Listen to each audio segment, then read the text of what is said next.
right, hey you guys, I'm Candice. And Niko. And welcome to Mi Casa. So as always with this one, some amazing conversation always erupts, whether it's here in my house or in my break room. And one of the conversations that came up for me very recently at a national convention where I was teaching and training was how single I really am.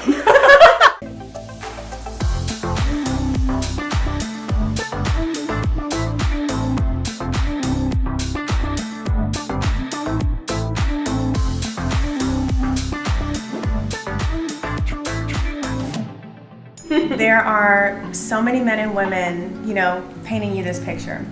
So, you've been to convention before, but just so you can see. There's 300 people there, and there are men, women who are all trying to advance their career, grow, learn NBR, take their businesses to different levels. And then some of them are married or in a committed relationship. Most of them are married. Most of them that I saw were married or in a committed relationship. And the few that were not, when I started to tell my story about being intentionally single or being in a co-parenting relationship or anything that really had to do with singledom. Right. We'll call it singledom. Singledom. Being intentionally single and just making a choice for my life to not end a relationship because I chose to be single, right, but because I wanted different things than maybe their dad wanted. And it led us down a path of, okay, this is going to be the best for myself, for you, and we're going to make the best of this.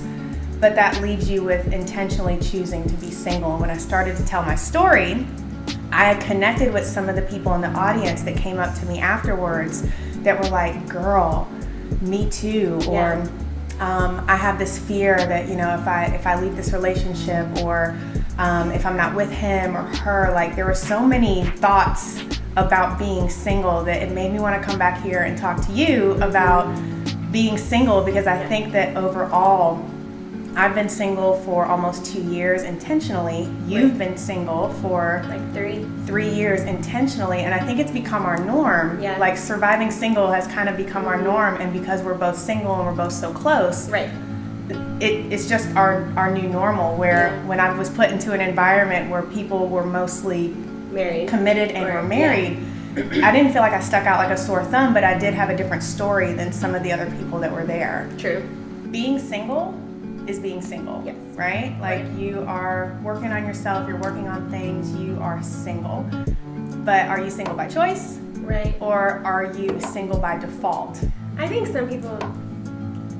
a lot of people are single by default, and they're on this search and have these feelings of I need to be with someone, and I need to find someone, and ooh, is that the one? Maybe that's the one. And then there's a different single where it's actually I'm just gonna take a step back and figure out what it is that I need and what I want, and then maybe figure it out or see what comes to me, kind of thing. You can still work on yourself and be in a relationship.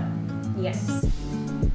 But you and me have both chosen to work on ourselves while being single. And when I was telling that to some of the girls that were there, I didn't blow their caps, but they were just interested and they were leaning in. They're well, girl, you're so successful and you're so this or that, which I really appreciated, and I was really grateful that they said those things to me. But I think some of them were but why are you single though? Right. And I was ooh, the stigma of if you have all, dun dun dun. Yeah. If you have all the things, then why are you choosing to be single? Or why are you single? Is something wrong with you? And then on the flight home, it's a long ass flight.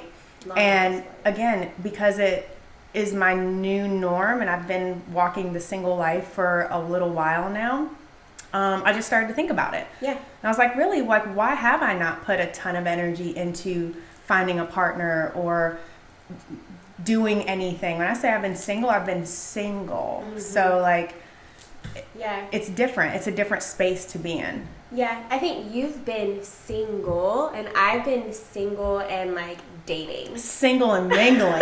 There's a single and mingle, and then there's a single. Yeah, I've been single and mingling. Not so much with the I'm gonna find a man, but more so I really wanted to figure out what I liked in other people and what I didn't like. Like, I needed clarity on what I was even looking for because I'd been in a relationship for so long with like one person. So, how long were you guys together? on and off for like 10 years. I forget It was that y'all were 15 together. when we met. So it was a long time, and it was not a healthy relationship. And so my 3 years has really been just like healing and like learning myself, finding myself, and then taking time to find out like what I wanted. Because if you don't know what you want with our whole like vision quest and just always making a plan for something, I needed to make a plan for like my partner, and I had no idea what I wanted. I had no idea like what kind of relationship I wanted, what a healthy relationship even looked like. And so I started going on all the dates. What do you remember? I remember your Friday night dates. First date You would Fridays. wrap up that client and you'd be like, all right, girl, I'm going on my Friday night date. I'm like, okay. I think I gained clarity more on who I am. Because when you're dating and you're talking to someone, you're explaining who you are, right? You're telling them a story. And it gave me an opportunity to create a new story of who I was. Because my story had always been my old relationship and all the stuff that came with it. But my new story was who I am now, what I'm doing now, the type of person I am now. And it helped me see who I am as a person and what I'm actually bringing to the table. And kind of put myself on a pedestal of like, okay, well, if I'm here and this is everything that I have that I'm offering, like, where are you at? You know? I have intentionally chosen to be single. Retrospect, looking back, is different than when I first started the journey. Yeah. And I remember first like stepping into singledom. And I have 2 kids, and I wanted to really make sure that me and their dad had a really harmonious, pleasant, like co-parenting relationship. Yeah. And I think that relationship needed to have time to develop. And I wanted to give it the respect that I felt like was due after being together for like almost 7 years. Yeah. Super classy. I think that was a great way to go about it. So that In watching the whole thing. in what I was, you know, I like was there, creeping. plus I really didn't have the desire, which I think is a big thing for me. I desired to be happy. I desired for my life to move in a different direction, and I felt like I still had so many obstacles that I still needed to work through, where we were talking about setting boundaries before, gaining clarity, like working on my own triggers. Like, why do I act like that? Right. Why do I show up like that? Right. Why does that irritate me? And if I couldn't answer some of those questions, along with working on my relationship with him to create a really safe space for our kids, my desire for dating went way down. Yeah. And I was wondering like where the fuck it went. I'm like, do I not want to date? Am I just not like... Yeah, and I think too, it takes a lot to do like self-work, right? It takes a lot to like look inside and see the things that trigger you and handle those things. Dating also takes a lot of energy too, so you have to almost choose one, like what's most important. And I think a lot of people choose dating over that, and then they end up in another bad relationship. Or taking those habits. And putting them into their next. I wanted to create, this is so clear when I'm talking to you about it now, but in the trenches of me like going through the shit. Yeah, the fucking trenches. I mean, to split up from someone that you have a child with or children with and keep it like civil and respectful, that just requires so much energy. And me and their dad didn't part on like bad terms, but it wasn't something that either one of us like saw happening. There was not a ton of writing on the wall. So like when it happened, I feel like I just needed space and time, which is what I just said initially. I was like, I need space and time. I need space and time, because with that, you can see things more clearly. Agreed. So I would say the more time that I have spent pouring into myself and kind of becoming the person I want to be, because there's a certain woman that I would like to bring to the table, right? And there's certain things that I do that really make me happy. And so I find that the people that I meet now and want to talk to are interested in those new things that I'm doing.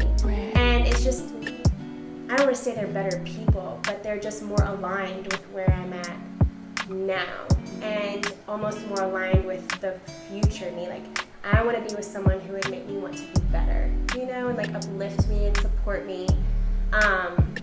Whereas like maybe those things weren't as important to me back then. I was trying to support other people. So I think as you pour into you and become the best version of you, you find people who are attracted to that. You took the words out of my mouth so eloquently. Did I? Yeah, you really did. And again, hindsight being 20/20, So the person who I was 2 years ago is not the person that I am now. Right. And I think it's going to continue to evolve because we're humans and I'm on this growth journey and I'm like, I'm coming. Yeah, that's what we do. That's what we do.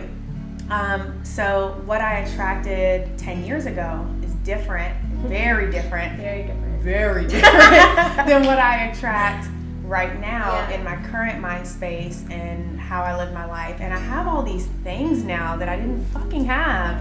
And not material things. No. But like things. inside things. I have morning routines that are important to me now. I have a quality of life that's important to me now. I'm a mom. Yeah. And I wasn't a mom 10 years ago. So now I'm looking at what kind of parental figure are you going to be? Like, do you have kids? Do you want kids?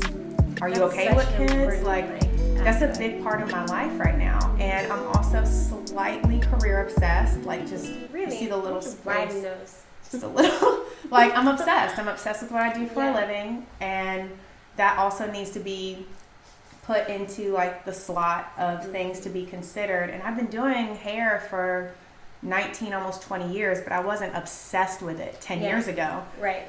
I That's where I I am now. feel like there's a connection with, again, what you do in one lane, you do in another. And I was in the pursuit of happiness personally, but I was also in the pursuit of happiness and joy professionally. Right.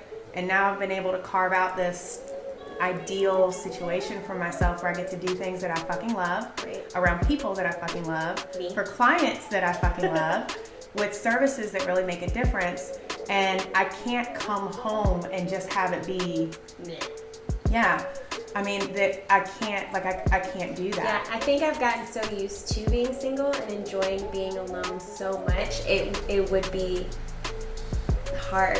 The person has to fit. Yeah. The person has to fit. Yeah. And when I start lining up all these things, instead of it being like this this long list of I need these, I made a list called The Way You Walk. And Yeah, we talked about this. The Way You Walk is a list that I started on my phone, and it started with just hanging out with this person or that person, and the things that this person did. I was like, damn, I like that. So for whatever reason in that moment, I was like, I just want to write that down because I didn't even know I fucking liked that Yeah. until the person did it. Yeah, agreed. And I think that's why I've liked dating so much, is because you can see things, you're like, damn, I didn't even know people did things like that, you know? So a list. A list. And now when I look at that list, it's not like I'm only gathering the information from one person. Like, there's 2 things on the list that came from you. There's 2 things on the list that came from one of my clients, and one of the things that she said. I think I can take experiences or things that people do as humans and then put them on this list, and that's the kind of person I want to be around. Yeah, That's the partner that, and I feel like in a way that's almost manifesting it. Yeah. Because when I look at that list, I'm like, I know you're out there.